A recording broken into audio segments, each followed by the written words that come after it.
राहत की इस कामयाब शाम में हम जैसे छोटे कस्बों में रहने वाले लोग, जिन्होंने शुरुआती दौर में तरकश खरीदी और अपने संघर्ष को नज़में पिलाईं, आज तीसरा दिन है।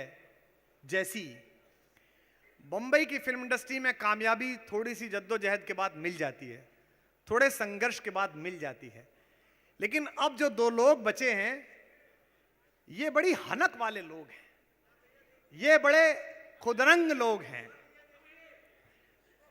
मैं एक छोटा सा संस्मरण अक्सर राहत भाई के लिए बोलता हूं, वो मैं आज आप दोनों के लिए बोल रहा हूं। हम गांव में रहते थे, जब जाते थे गांव में गर्मियों की छुट्टी में, पिताजी प्रोफेसर थे, तो हमारी एक बुआ की शादी थी, तो बैलगाड़ी जोड़ी गई कि कस्बे से जाके सामान लेके आया जाएगा। तो मैं छोटा था तो मैं मचल गया कि मैं भी बैलगाड़ी में चलूंगा। तो मेरे दादा मना करने लगे कि बेटा तू कहाँ जाएगा। दादी ने कहा नहीं बच्चा रो रहा है ले जाइए, तो मैं चला गया। तो मेरे प्रोफेसर पिता और मेरा इंजीनियर चाचा अपने निरक्षर बाप यानी कि मेरे दादा के साथ ठटेरों की मार्केट में गए, जहां बर्तन मिलते थे। तो वहां बर्तनों की तोलमोल होने लगी। मैं छोटा सा था, 6 साल का रहूंगा, 7 साल का। तो एक पीतल वाले ने पीतल बड़ी महंगी लगाई कि मास्टर साहब, प्रोफेसर हो जाओ चाहे कुछ हो जाओ, गांव में तो मास्टर साहब कहा जाता है, मास्टर साहब ये पीतल इतने की है। तो मेरे पिताजी ने कहा कि ये फला जगह तो पीतल इतने रुपए मिल रही है, आप इतनी महंगी क्यों दे रहे हो।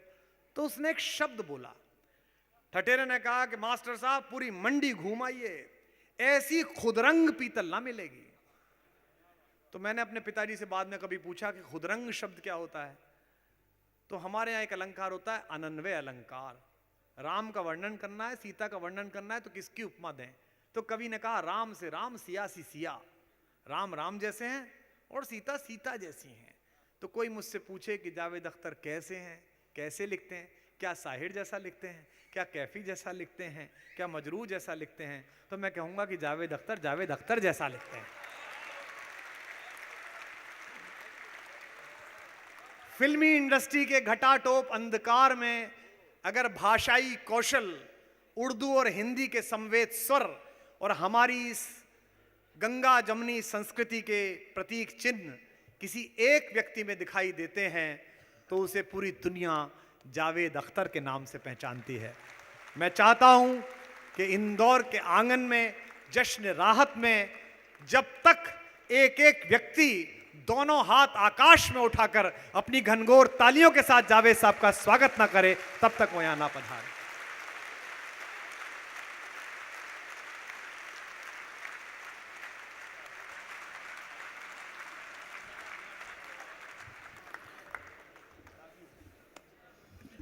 इंदौर के वासियों को मेरा सलाम, प्रणाम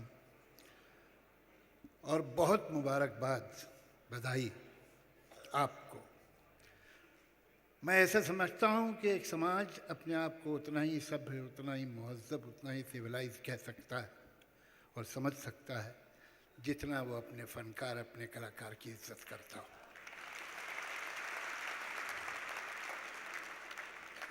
लोगों ने राहत साहब को मुबारकबाद दी है, मैं आप लोगों को मुबारकबाद देना चाहता हूँ कि आज आपने अपने सभ्य होने का सबूत दिया। क्या बात है।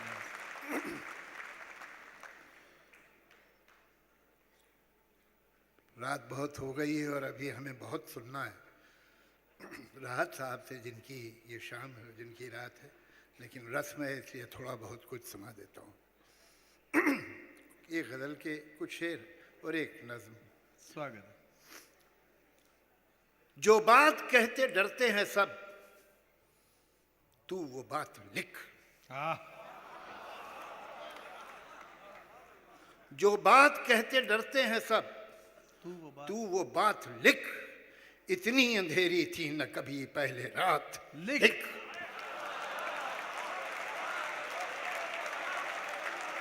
जो बात कहते डरते हैं सब, तू वो बात लिख।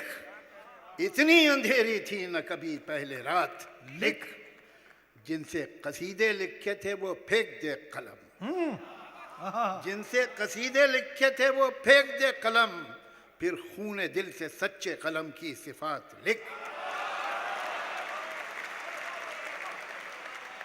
जो रोजनामों में, रोजनामों न्यूज़पेपर्स, जो रोजनामों में कहीं पाती नहीं जगह, जो रोजनामों में कहीं पाती नहीं जगह, जो रोज हर जगह की है वो वारदात लिख। जो रोजनामों में कहीं पाती नहीं जगह, जो रोज हर जगह की है वो वारदात लिख। जो वाकयात हो चुके उनका तो जिक्र है, जो वाकयात हो चुके उनका तो जिक्र है, लेकिन जो होने चाहिए वो वाकयात लिख।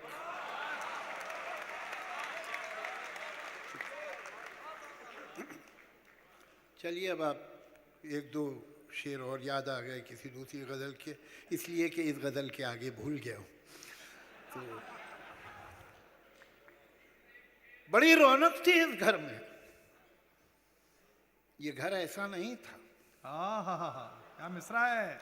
आहा, बड़ी रौनक थी इस घर में, ये घर ऐसा नहीं था। बड़ी रौनक थी इस घर में, ये घर ऐसा नहीं था। गिले शिकवे भी रहते थे मगर ऐसा नहीं। मतलब क्या बात है, वाह। गिले शिकवे भी रहते थे। बड़ी रौनक थी इस घर में, ये घर ऐसा नहीं था। गिले शिकवे भी रहते थे मगर ऐसा नहीं था। जहाँ कुछ शीरी बातें थीं वहीं कुछ तलख बातें थीं। जहाँ कुछ शीरी बातें थीं वहीं कुछ तलख बातें थीं, मगर उन तलख बातों का असर ऐसा नहीं था। मगर उन तलख बातों का असर ऐसा नहीं था। इन्हीं शाखों पे गुल थे, बर्ग थे, कलियां थीं, गुंचे थे। इन्हीं शाखों पे गुल थे, बर्ग थे, कलियां थीं, गुंचे थे। ये मौसम जब ना ऐसा था, शजर ऐसा नहीं था। एक नज़्म जी हाँ, वही सुना देता हूँ। नया हुक्मनामा।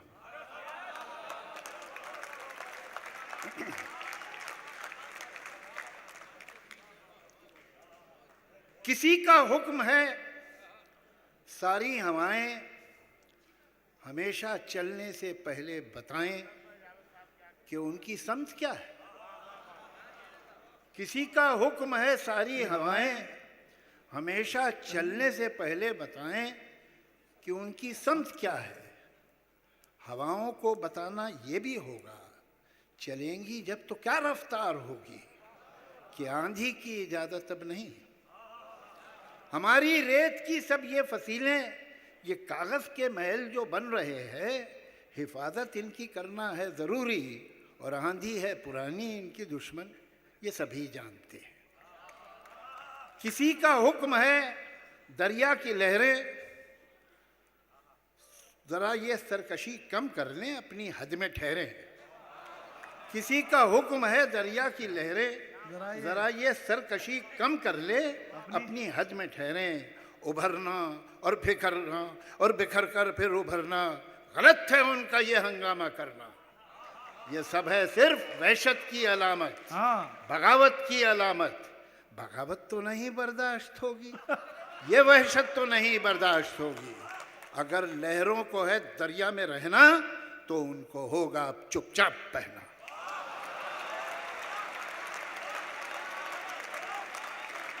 वाह। किसी का हुक्म है इस गुलसिता में बस अब एक रंग के ही फूल होंगे। कुछ अफसर होंगे जो ये तय करेंगे गुलिस्तां किस तरह बनना है कल का।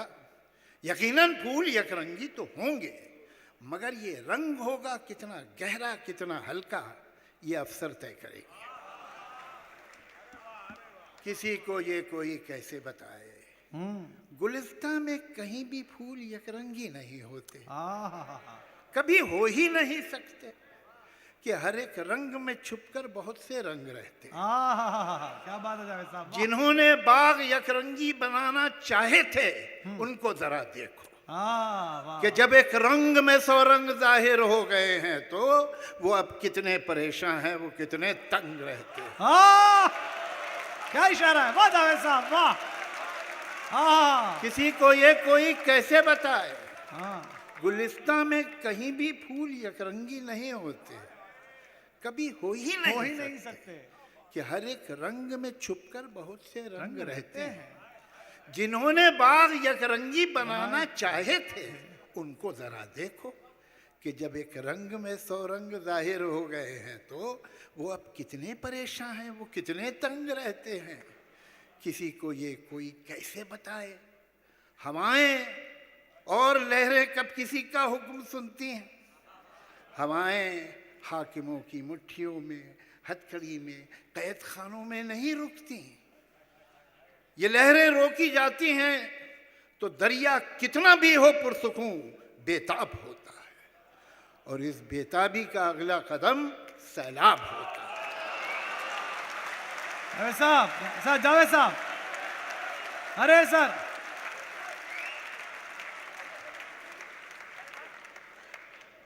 भाई आज मैं सुनाने नहीं सुनने आया था ये जी।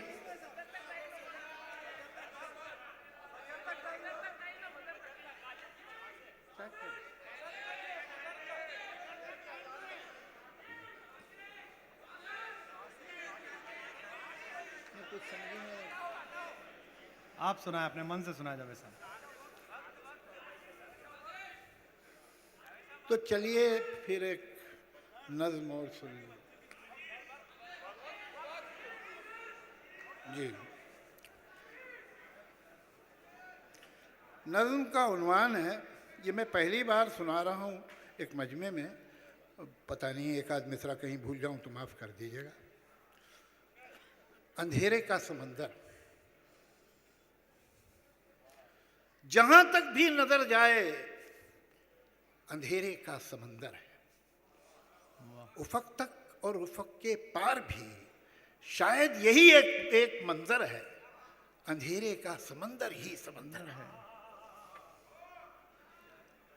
अंधेरे के समंदर में ये एक छोटे से नुक्ते के बराबर रोशनी का एक जजीरा है कि जिस पे हम खड़े हैरान परेशान देखते हैं, और जिधर देखें हर एक सिमत और हर एक जानिब बस एक तारीक पानी है कि जिसमें ऊंची और मगरूर लहरें उठ रही हैं और इधर यूं बढ़ रही हैं जैसे कोई हाथियों की फौज है जो ये जजीरा रौंदने को है।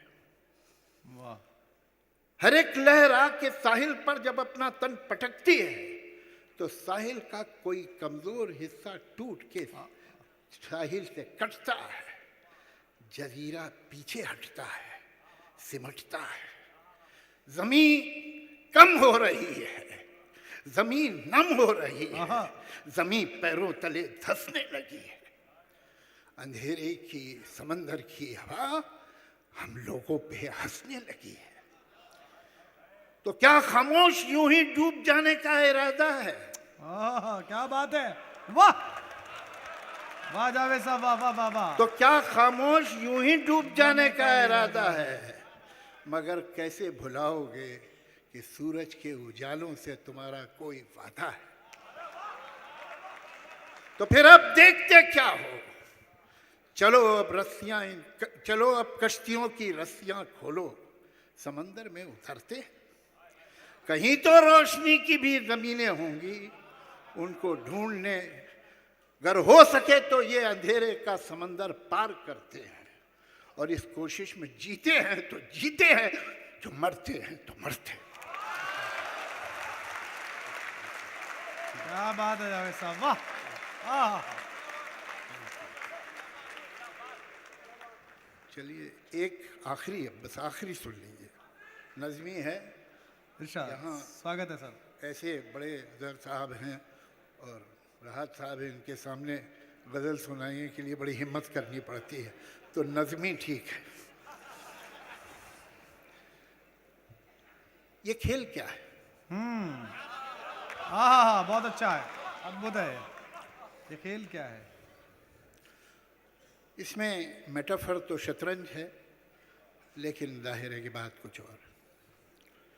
मेरे मुखालिफ ने चाल चल दी है और अब मेरी चाल के इंतज़ार में है, मगर मैं कब से सफ़ेद खानों स्याह खानों में रखे काले सफ़ेद मोहरों को देखता हूँ। मैं सोचता हूँ ये मोहरे क्या हैं। अगर मैं समझूं कि ये जो मोहरे हैं सिर्फ लकड़ी के हैं खिलौने, तो जीतना क्या है, हारना क्या है। न ये ज़रूरी न वो अहम है। अगर खुशी है न जीतने की न हारने का ही कोई गम है, तो खेल क्या है। मैं सोचता हूँ जो खेलना है तो अपने दिन में यकीन कर लूँ, ये मोहरे सचमुच के बादशाह हो वजीर, सचमुच के हैं प्यादे, और इनके आगे है दुश्मनों की वो फौज रखती है जो कि मुझको तबाह करने के सारे मंसूबे सब इरादे। मगर मैं ऐसा जो मान भी लूं तो सोचता हूं ये खेल कब है। ये जंग है जिसको जीतना है, ये जंग है जिसमें सब है जायज। कोई ये कहता है जैसे मुझसे ये जंग भी है ये खेल भी है। ये जंग है पर खिलाड़ियों की, ये खेल है जंग की तरह का। मैं सोचता हूं जो खेल है इसमें इस तरह का उसूल क्यों है कि कोई मोहरा रहे के जाए, मगर जो है बादशाह उस पर कभी कोई आंच भी ना है। मैं सोचता हूं जो खेल है इसमें इस तरह का उसूल क्यों है कि कोई मोहरा रहे के जाए, मगर जो है बादशाह उस पर कभी कोई आंच भी ना आए। वजीर ही को है बस इजाजत कि जिस तरफ भी वो चाहे जाए। क्या बात है जावेद साहब, वाह। मैं सोचता हूं जो खेल है इसमें इस तरह का उसूल क्यों है, प्यादा जो अपने घर से निकले पलट के वापस न जाने पाए। मैं सोचता हूं अगर यही है उसूल तो फिर उसूल क्या है। अगर यही है ये खेल तो फिर ये खेल क्या है। मैं इन सवालों से जाने कब से उलझ रहा